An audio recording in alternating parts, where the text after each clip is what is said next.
Well, hello everyone. This is Samson. Love to my species. How are all of you doing today? I hope wonderful.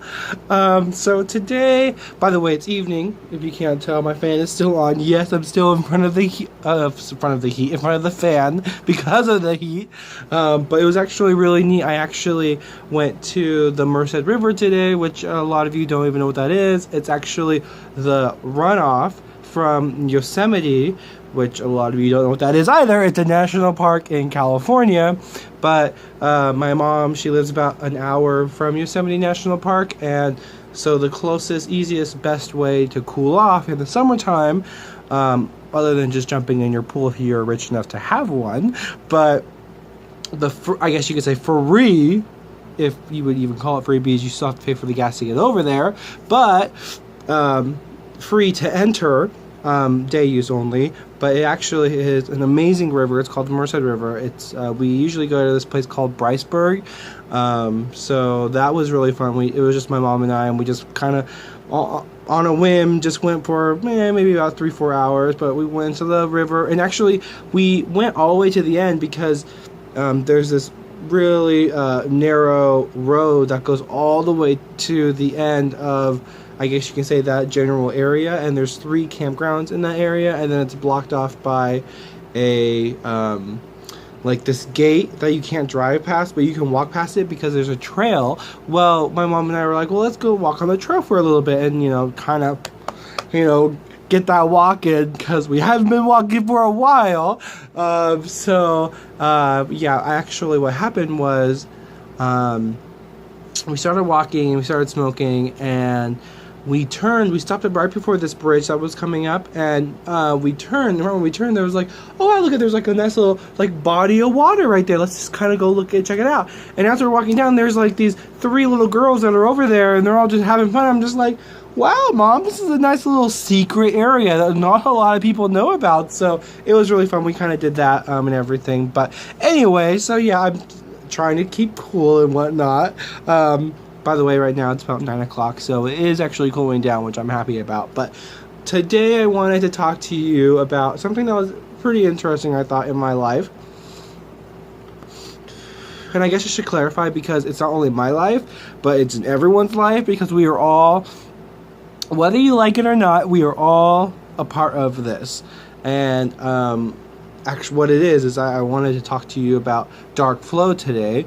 And I know that this isn't a new subject at all. It's actually something that has been around, a theory that's been around, I think, since like the 50s or the 60s. I'm sure even before that, but it all plays into certain aspects in life that I just wanted to briefly kind of touch base on, because I actually don't know all about it. I'm actually going to read you an actual definition of what dark flow is, and then kind of further explain, in my opinion, what it is, or what I've been researching on, and videos I've been watching, and what I have, I guess you can say, ascertained from all of the data that I've been looking at. So anyway, this is a definition off of this random site, and it says that dark flow is an astrophysical term describing a possible non-random component of the peculiar velocity of galaxy clusters. And if you don't know what a galaxy cluster is,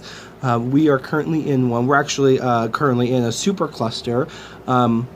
We are a cluster inside of a supercluster. In our cluster, there are millions, well, not millions, but I'm sure millions. I mean, there are so many galaxies in this one little cluster within this super cluster. So this is us, we are like the little itty bitty galaxy, I guess you can say solar system inside this galaxy, inside this Milky Way, inside this cluster, inside this super cluster. So I just want you to wrap your head around how massive I'm thinking of right now, and how minute, and how I guess you could say pointless our problems are right now. Like, at our level, like, this is something that is out of our control, that it's going to happen regardless or not, whether we want it or to happen or not, whether we fight to prevent this from happening, it's going to happen either way, because it is so far out. It is kind of like an ant running for president. It just doesn't happen. I mean, A-N-T, by the way, not A-U-N-T. I mean, woohoo for the women that are trying to run for president. But I'm saying that an ant, a little creature, little insect trying to run for president, that is what I'm saying. That this is something that is so far out of our reach that it will never happen. That it is something that we just kind of have to just go with the flow with. But anyway, hence dark flow.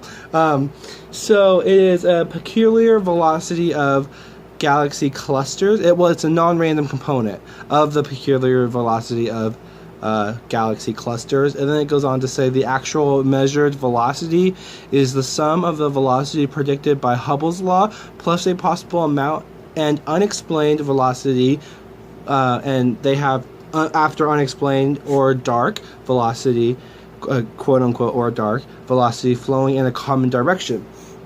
And I just wanted to kind of touch base on this because I thought this was pretty interesting when I was reading, or I guess you could say watching and listening to other people, and also reading some information on the internet. But it is crazy to think that, for one thing, what is dark flow? In the most layman term that I can even think of is that, as I'm going back to all these superclusters and clusters and whatnot, so our supercluster that we are currently residing in is called, or was labeled by us, the Laniakea supercluster, and this Laniakea supercluster is actually moving at a measured velocity. Now, what is startling to everyone who is, I guess you can say, watching the stars, I guess you would call them astrophysicists, or I can't even say that fucking word, but anyway, those people who look at the stars and look at everything, the galaxy, and taking information of like what's going on out there beyond our, I guess you can say, field of vision. There is this model that's been out there, I think it's off of Sky Map or Google Sky or some shit like that, where it actually talks, or it will show everything that is in our foreseeable universe.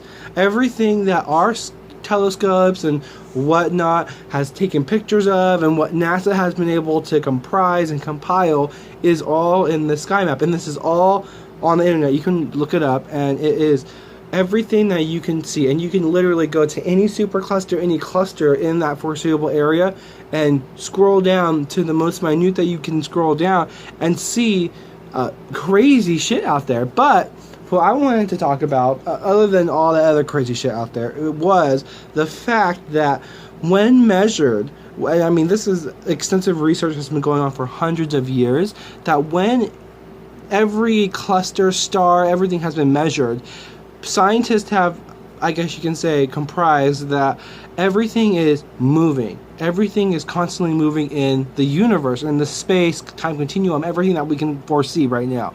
Everything is moving. And what's even crazier is that everything, hence the dark flow, because we're not sure why, but everything is moving in the same general direction. And that brings along the whole prediction and hypothesis of the Great Attractor, which is this, I guess you can say, we really don't know what it is, which is kind of the scary part. But what it is, apparently, is outside our foreseeable universe is something, this great attractor, that is attracting everything that's in our foreseeable universe. I mean, clusters beyond clusters, stars beyond stars, millions beyond millions of trillions of quintillions, whatever you would say, of beings and species. Everything that's in our foreseeable universe is being pulled toward this one general direction, hence being the Great Attractor, or a lot of people call it dark flow. And the reason why I want people to stop thinking that dark, putting that into the same, I guess you can say, conspiracy of dark being a negative or bad thing. It's not a bad thing, people, okay? Dark, for most astrophysicists, I have to keep looking at the word, what it is, simply means that it is something that is unknown. So, dark matter, dark energy, dark flow, whenever they're talking about anything that, and they put the word dark in front of it, they're trying to put emphasis on the fact that they do not know what this is. And no one knows what this is that we know of, or it wouldn't be called dark, it would be called something. And since we don't know what it is, we just label that there until we can find what the actual word actual whatever the component is and label it, thus to cause no confusion, so that no one can cause and say like, oh, it's this or that. And that's why so many people don't like calling it the great attractor, because we don't know. It may not be something that actually is out there that's causing this great attraction. It may be just that there's currents in space, and this current is pulling everything this way, but in reality, outside of our foreseeable universe, there might be another current pulling stuff from a space this way, or pulling stuff that way, or this way, or this, or that way, or that way. Like, we don't know. All we know right now is everything that we can see is being pulled in that general direction. So I don't know. When I've just been recently started to I guess you could say been watching videos about this for the past 2 weeks, and learning more and more about it. It's kind of spooky, because if you think about it, there is something that is outside of our control that could potentially be catastrophical for our humanity, for our existence, and not only our existence but everything around us could potentially become naught if this great attractor or whatever that it is turned out to be a bad thing. So anyway, I just wanted to kind of wrap your guys' heads around that. I'm gonna go. I kind of wanted to make this a short video. I've been doing kind of longer videos, but anyway, please, please, please, if you like this video, hit that like button, hit that dislike button if you don't like this video, because trust me, I'm full of haters. So please, please, please, I'd love to know my haters. Leave a comment down below if you want, and please, please, please, always subscribe if you like. Check me out on my social media. I'll leave all that shit in my comments below. I hope that all of you have a wonderful, wonderful rest of the whatever day, night, evening, wee hour of the morning that you watch this. Thank you so, so much. And please, please, please, always remember, love to my species. Bye!